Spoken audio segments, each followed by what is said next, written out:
বন্দে পুরুষোত্তমম। আপনাদের প্রতি প্রত্যেককে জানাই রানন্দিত জয়গুরু। সরোজিনী মা একবার শ্রী শ্রী ঠাকুরকে প্রশ্ন করছেন, আমি ভাবি ভগবানও মানুষের কষ্ট গুছাতে পারেন না কেন, বা পারলেও গুছান না কেন? উত্তরে শ্রী শ্রী ঠাকুর বলছেন, এর জন্য ভগবানকে লাগবে কেন? মানুষ নিজেই যদি দুঃখ থেকে ত্রাণ পেতে চায় তাহলেই তো পেতে পারে। ভগবান এমন কোনো বিধান করেননি যার জন্য মানুষের দুঃখ পাওয়া প্রয়োজন। মানুষ সে প্রয়োজন সৃষ্টি করে অনেকখানি চেষ্টা করে, অর্থাৎ বিপথে চলে। দুঃখ যখন আসে তখন যদি তা থেকে ত্রাণ পেতে চায় এবং তার ইচ্ছাটা যদি আন্তরিক হয় তাহলে সে পথও তার খোলা। কিন্তু ভগবানের রাজ্যে একটা বিধান এই যে মানুষ করার ভিতর দিয়ে যা চায় ভগবান তা মঞ্জুর করেন। সেই জন্য করার ভিতর দিয়ে যদি কেউ দুঃখ অর্জন করে থাকে তা তিনি নাকচ করে দিতে পারেন না। উল্টো রকমের করার ভিতর দিয়েই তা নিরসন করতে হবে তাকে। করা ছাড়া শুধু বলা বা ভাবাকে তিনি আমল দেন না।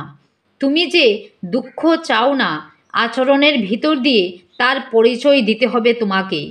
তবে সব সত্ত্বেও জীবের প্রতি তার অশেষ দয়া, তাই পৃথিবী টিকে আছে, টিকে থাকে। মানুষ ভগবানের প্রতি উন্মুখ হলে তার সুবিধা হয় এইটুকু যে সে তখন যেন এক উন্মাদনার মধ্যে থাকে। সাধারণ দুঃখ কষ্ট তাকে অতখানি অভিভূত করতে পারে না। আনন্দের বোধ তার এতখানি থাকে যে দুঃখ যেন তাকে পেয়ে বসতে পারে না।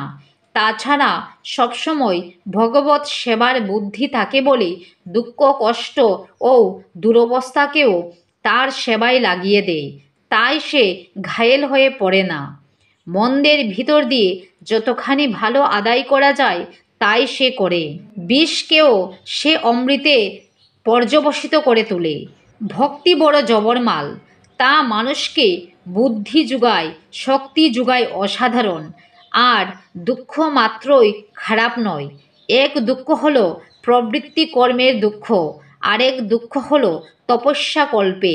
তপস্যার জন্য যে দুঃখ, যা কিনা মানুষের শ্রীবৃদ্ধির কারণ, সেটা থেকে যদি তুমি মানুষকে সহানুভূতি পরবশ হয়ে রেহাই দিতে চাও তাহলে তো তার উন্নতি খতম হয়ে যাবে। ধরো পাশ করার জন্য খোকার অনেক খেটে পড়া লাগবে।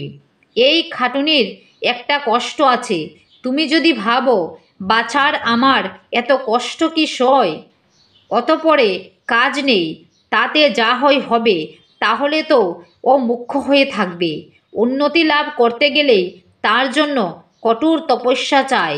আমার ইচ্ছে করে প্রত্যেকটা মানুষ দুরন্ত তপস্যার উপর থাক। এতে মানুষের যত কষ্টই হোক, শরীর যদি ঠিক থাকে তবে দেখে আমার আরামই লাগে। কষ্ট করার অভ্যাস আমাদের কমে গেছে, আমরা আয়েসি হয়ে গেছি। এই জড়তা কাটাবার জন্য মানুষকে অনেকখানি চাপের উপর রাখা প্রয়োজন। তখন কষ্ট করাটাই মানুষ সুখের মনে করবে। জয় গুরু। সূত্র আলোচনা প্রসঙ্গে তৃতীয় খণ্ডে পৃষ্ঠা 150 এবং 151।